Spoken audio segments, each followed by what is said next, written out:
Hey Sixers Nation, this is Sixers Universe here.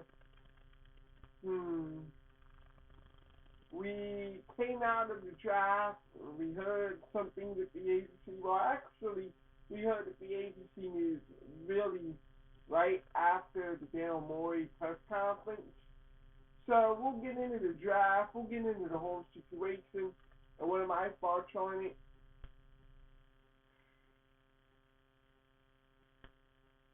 There is so much that's going on here that's beneath the surface level. So much is happening beneath the surface level where I was beginning to think about it because, okay, we'll start here because it's the main number one topic and I don't have any reason to beat around the bush. But Daryl Morey basically said that we have a lot of work to do. We're going to go in tomorrow, etc., to work on the roster, a.k.a. the Ben Simmons trade. Now, everyone in the Twitterverse knows about the laughable proposals that the Sixers front office gave out for Ben Simmons. And you can just tell with Daryl Morey's facial expression, Daryl Morey is not happy. You know, and to be fair, and this is going to get into the meat and bones of it, you have to think of this like a business more than just a basketball player in a basketball move here. Ben Simmons is a distressed asset. In other words, in business terms, he's basically a stock that's going down, down, down, and down. And if I were this part, I'd be like, stop it. This dude literally came out the day of the draft. A picture with him in a pool with his glasses on, and it's like, dude, you're not helping the perception that you're a lazy mother effer who doesn't give a shit. Stop it. If I was this part, I'd be like, stop it. This isn't even negative publicity, good publicity. This is just damaging. So it's like, not only what you saw in the playoffs, and not only what you saw in the regular season, you're an executive office, and you hear stuff like the Sixers aren't able to get in contact with Ben, and he's all out chilling at his home in a pool. What perception do you think that gives other organizations? That's what fans have to kind of understand here. From the standpoint of a team on the phone, if Ben Simmons were committed, and maybe a package of Wiggins, Wiseman, and 4 first-round picks might not have been outrageous, but for a guy who doesn't give a fuck, the Warriors like, no, who will just draft 2 kids and will continue to build a new program. Which some people disagree with, but I actually agree with it. I think the Warriors are making a wise choice. As great as Steph Curry is, he's not going to be that great forever. And if you didn't have Steph Curry, I don't think the Curry Thompson is a franchise type. The Warriors need to find a bridge to the new era, and in Wiseman and in Moody, and then that other kid that they got with the 14 pick, now you got like 3 or 4 young players, along with a healthy Clay, with Steph Curry and Draymond Green. So hopefully that nucleus can build. I like what the Warriors are doing by not rushing anything. That's a brief 1 minute my thought on the NBA in general. Okay, that's the Allen situation. Just like Golden State last had it, San Antonio is probably like, you know what, I am interested in Ben Simmons, but I'm not that interested because he's not there. As a basketball player, he's clearly not there. So why would he give premium access for that guy? Oh, and Daryl Morey knows it, and the Sixers organization knows it. You wouldn't be shopping him otherwise. And if Ben Simmons were worth what the Sixer organization put out there, you wouldn't have shopped him at all because he ended up being a key player for you moving forward. Obviously not. So what's really happening here? I'll tell you what's happening. Now you have to go to Joshua Harris and David Blitzer. We know that these aren't the sharpest tools of the shed in the basketball personnel. We know that when they stuff their cookie in the cookie jar. Despite their more, as these days were eloquently put it, kissing their ass. If they were good at the decisions they made, we would not be here either. We're here because of the decisions that they made, and we're here because Ben Simmons is not the player that people want him to be. That's the truth. So, from that vantage point, from that perspective, how is our ownership thinking about this situation? Well, they're thinking about it like this. We drafted this guy number 1 overall. We said to ourselves that he is going to be a franchise difference maker on this team or on any team as the whole point of a number 1 pick. It is not for a floor game, Doc. So you made the selection with that in mind. And then, so obviously, it ends up not working out, but picks don't work out all the time. So that is innocent in of itself. But then Eldon Brand, in the summer of 2018, when Jim O'Brien, who's then your Sixers associate head coach, basically goes and said, hey, Ben, where are your improvements? This should have been a red flag. 1 year before free agency, 1 year before his restricted free agency, meaning you couldn't match any offer. You had, if he was going to be matched, and if you were convinced you were going to give it to him anyway, what's the harm in waiting a year? Wait a year, see if there's progress, and if there's no progress, you can look at the sign and trade scenarios. Instead, Eldon Brand eliminates all of that, puts a pure 5-year, $170 million contract. Eldon, why? And it was the same thing with Tyrese Maxey. You can believe that they ascend, but you can't convince yourself of the guarantee. You can't do that. That's not how you should be giving out these type of contracts. It's one thing to draft a player like that.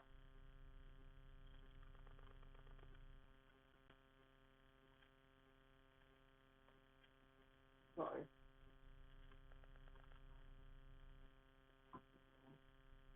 One thing to draft a player like that. And that's what we did with Jaden Springer. He's 18, he's raw, but you believe in the potential. Perfectly fine. It's one thing to put a rookie contract on that. It's another thing to sign someone to a max contract because you believe that he will ascend, that he will continue his climb upward in the basketball world. That's just ridiculous. And it came back to bite the Sixers. So now you're Joshua Harris and you're David Blitzer. And you see this distressed asset known as Ben Simmons crashing day after day.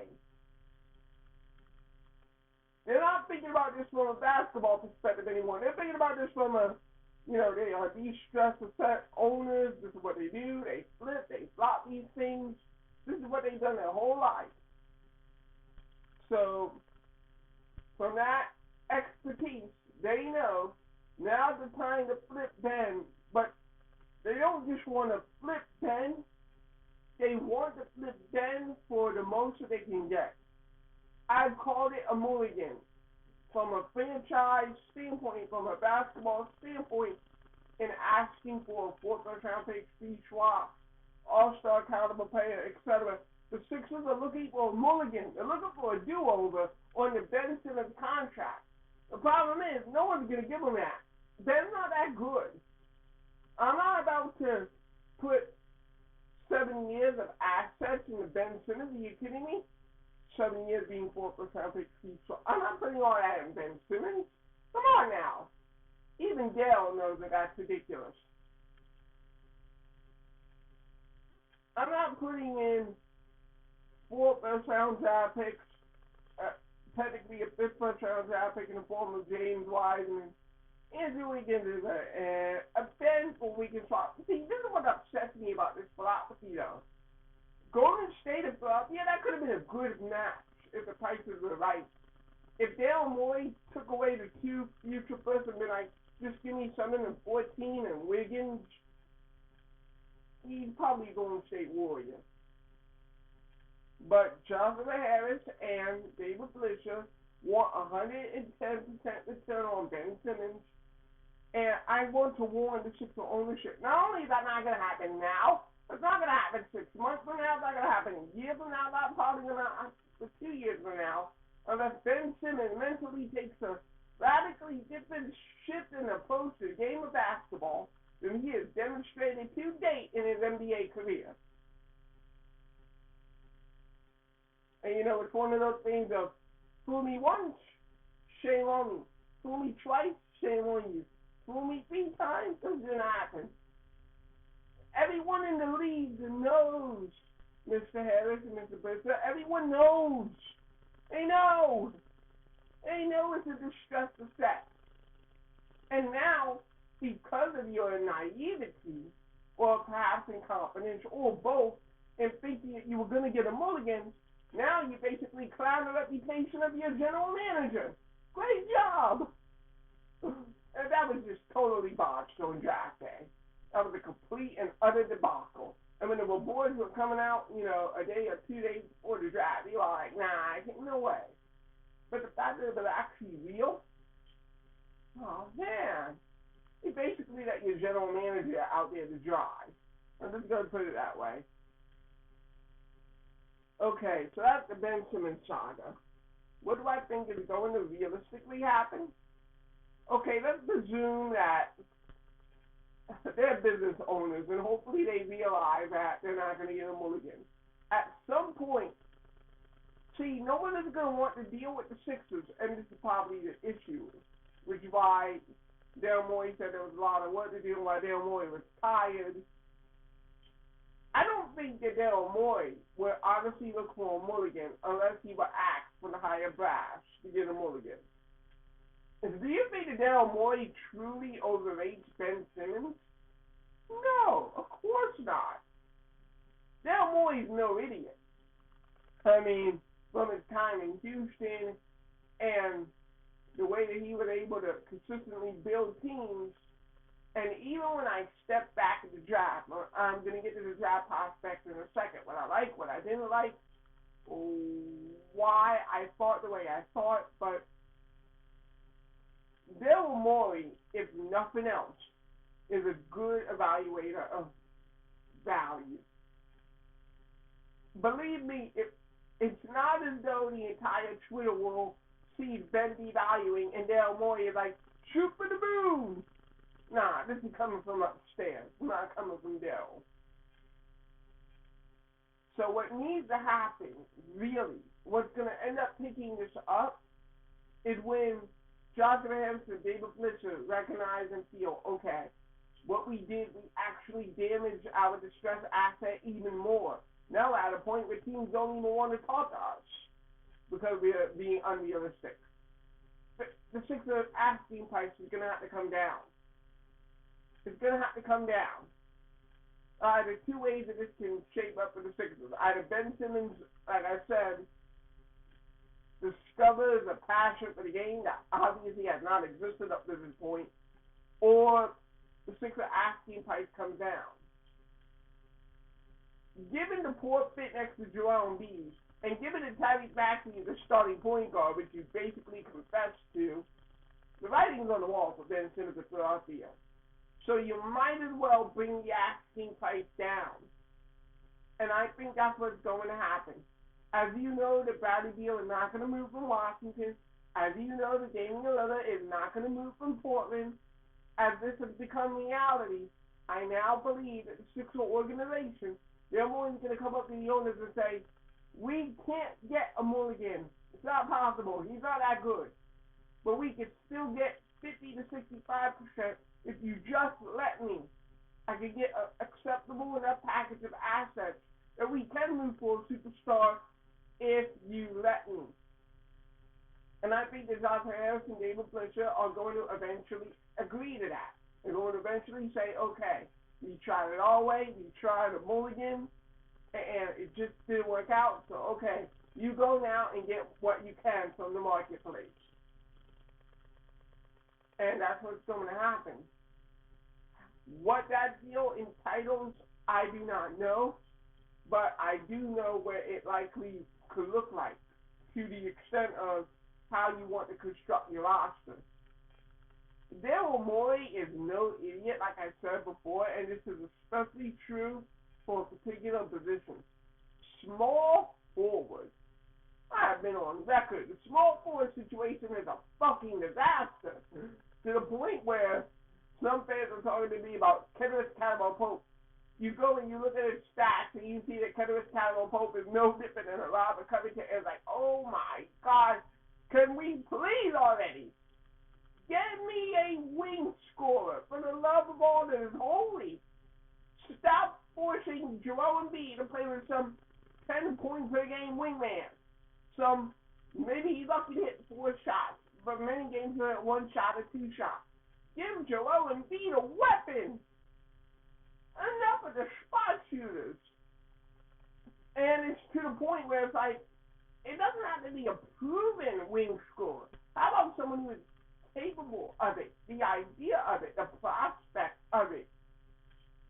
And this will lead us to the draft. But it's like, my God, this small forward position, we have to do something. We've been going through Hardest Thompson, Robert Covington, 4 months of Jimmy Butler, and then now you're back to Danny Green.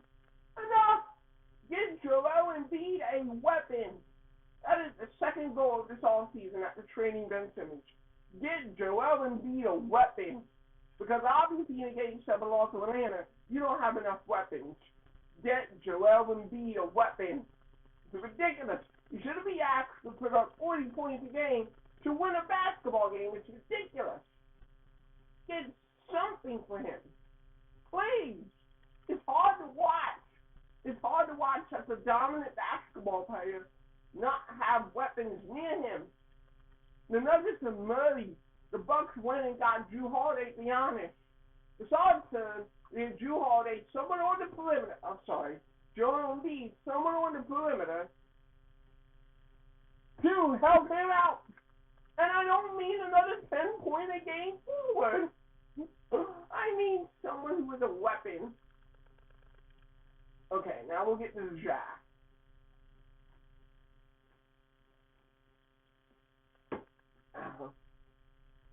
I am not going to lie to anybody. I thought the Sixers had a much better second round than a first round. I love their second round. I have a lot more than their first round. So we'll get to the first round kids because, oh my God, the moment the pick was made, Ronaldo Bulkman vibes, where you just hear the stuff like, oh, this scout had him the top 10, this scout had this and that. Shout out to Stephen Conrad Jr. and Lawton 2.0. If you had that, you would have heard of that way before that pick was made. Quit it. Oh, and by the way, the tape doesn't indicate that either. In fact, when I looked at the tape, when I looked at Jaden Springer, I asked myself, how did anybody,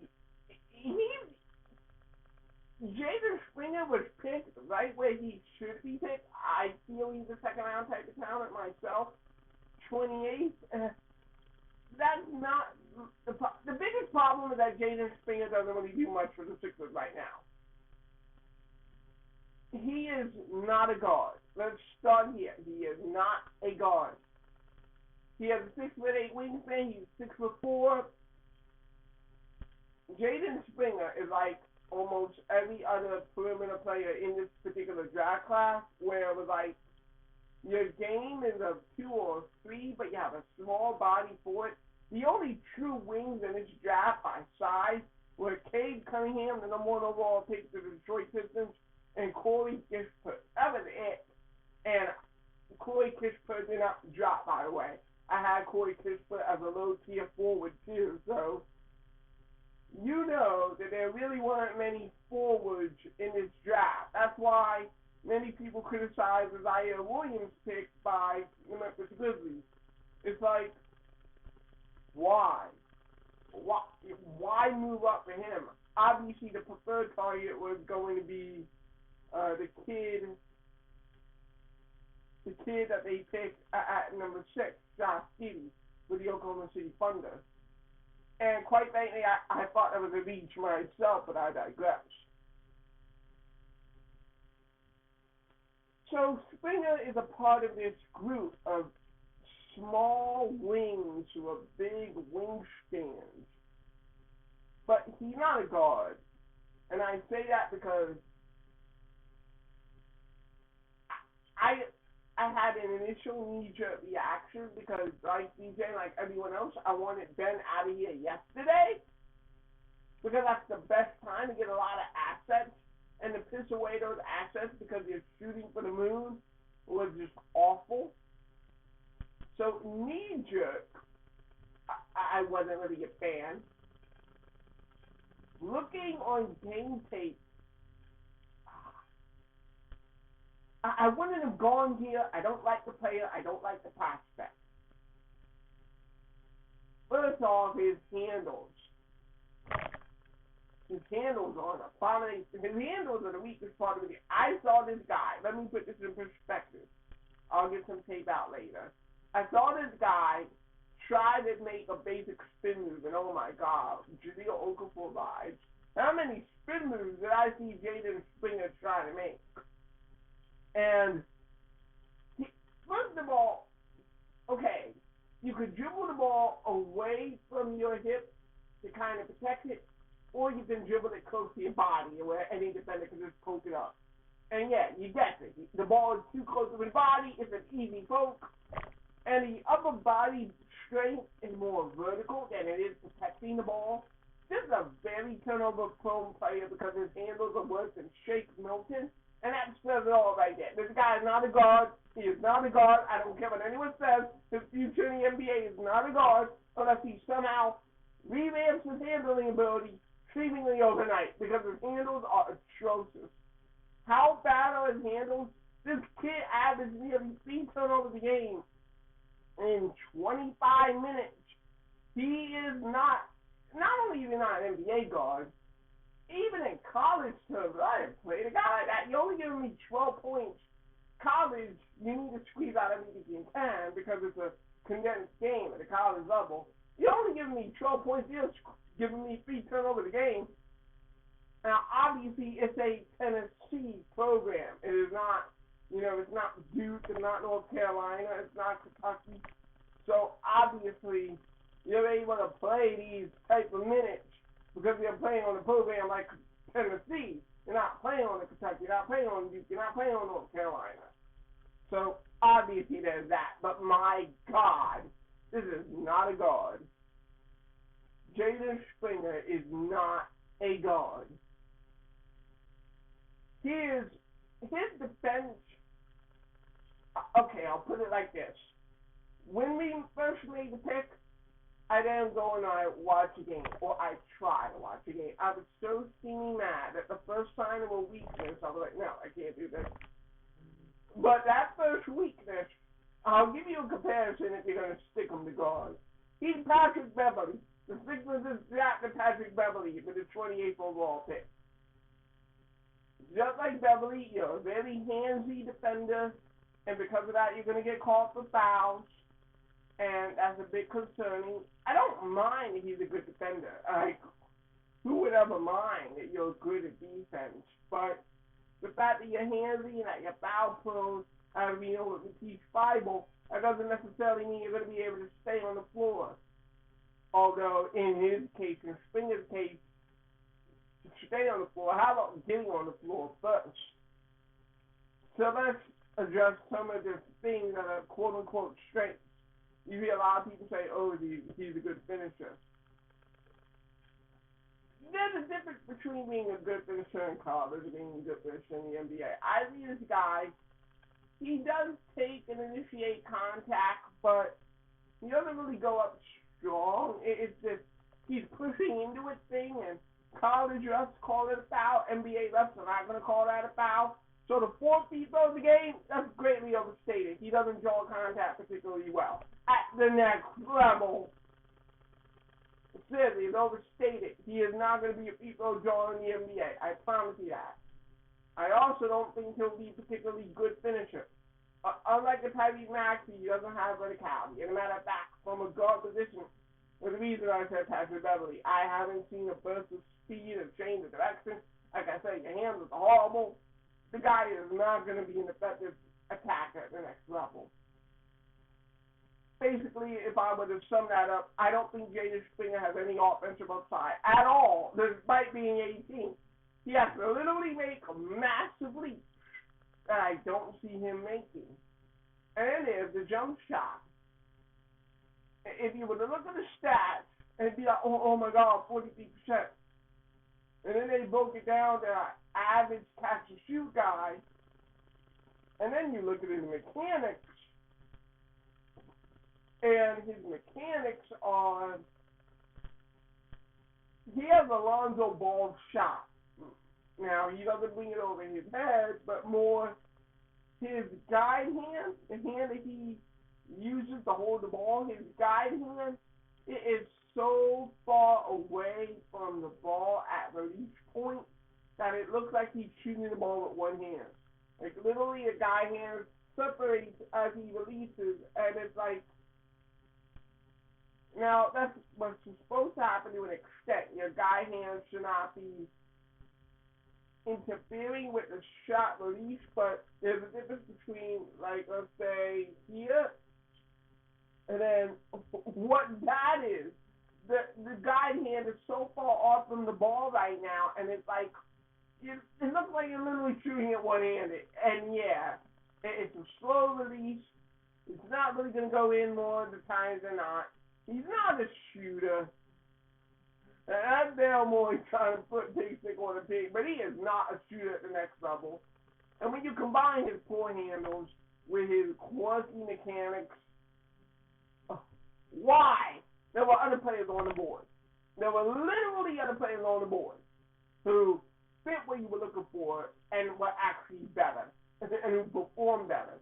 And only maybe 2 years older. Who cares? Whether the difference is 21 years old or 19 years old. Like, come on. I don't like the pick. He is a Patrick Beverly. He is a Danny Green. I don't like these type of players in general. But to know that Ayo Dosunmu was on the board, to know that Jared Butler was on the board, Ayo Dosunmu was on the board, hell, that forward, it was exciting, GT4, was on the board. I would have rather you pick Luka Garza, who I scouted. I would have rather you pick Luka Garza at 28 than picking Jared Springer. The dude is not a drop. It's not even a steal. If we had a need for a spot up, and he's not really a spot up because of concerns, like I mentioned, but if you had a need for a theoretical spot up 3-and-D defender, Daryl, move back. Honestly, that's all it took. You could have took that 28 pick, and some team, at 32, 33, might have wanted a different type of player.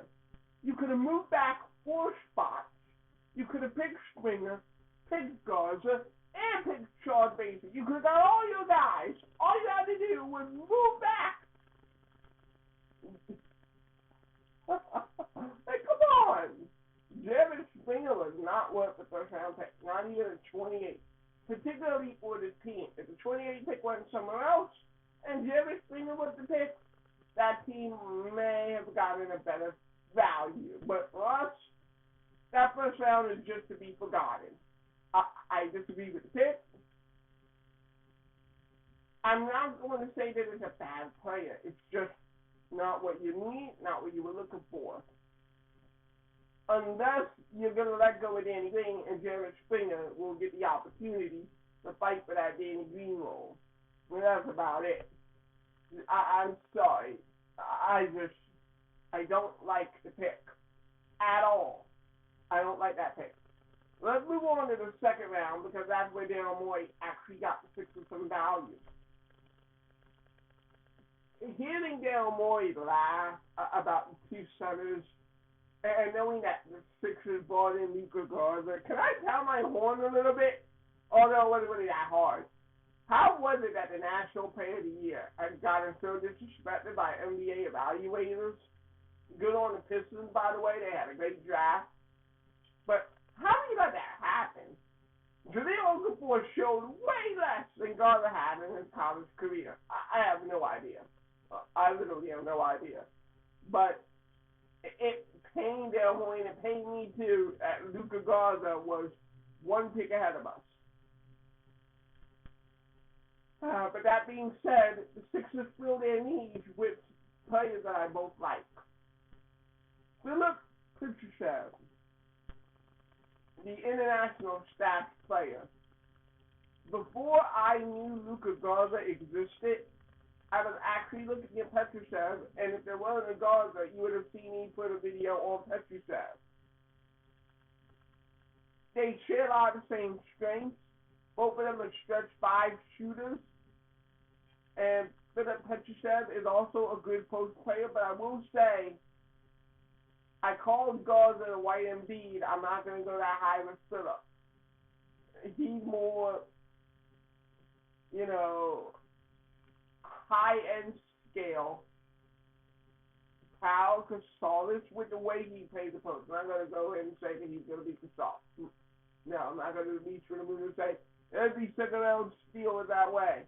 But I am going to say that he's functional, has a functional game that could translate to the NBA. I like the pick.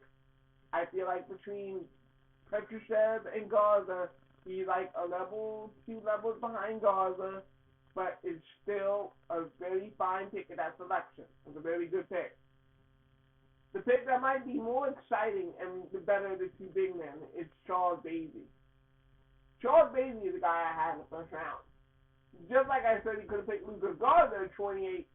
You could have picked Charles Bassey at 28. In fact, many mocks had Charles Bassey at around that range. So the fact that you're able to get him in the second round, Charles Bassey, he is basically the Dwight Howard replacement. And more explosive, younger. His rim running ability is elite.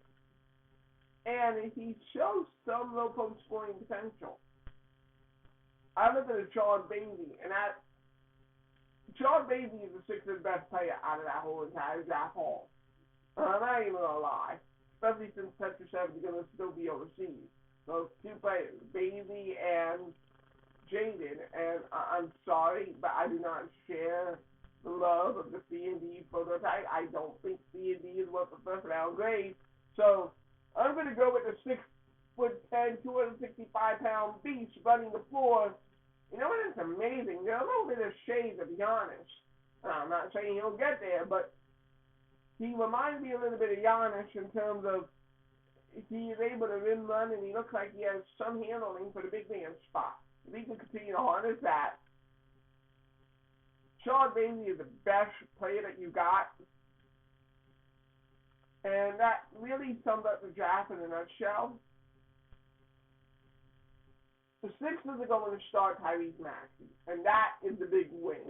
Tyrese Maxey and Jerome Lee together. That's what I'm looking forward to seeing. This team is not a contender.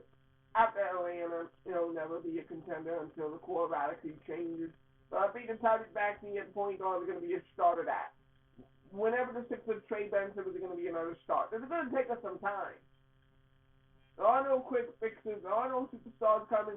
No deal, no love, none of that. The Sixers are not like nitty gritty with the assets they have. And it's going to take time. They're in the same situation the Eagles are in right now. I only hope that the Ben trade gives us what we need moving forward.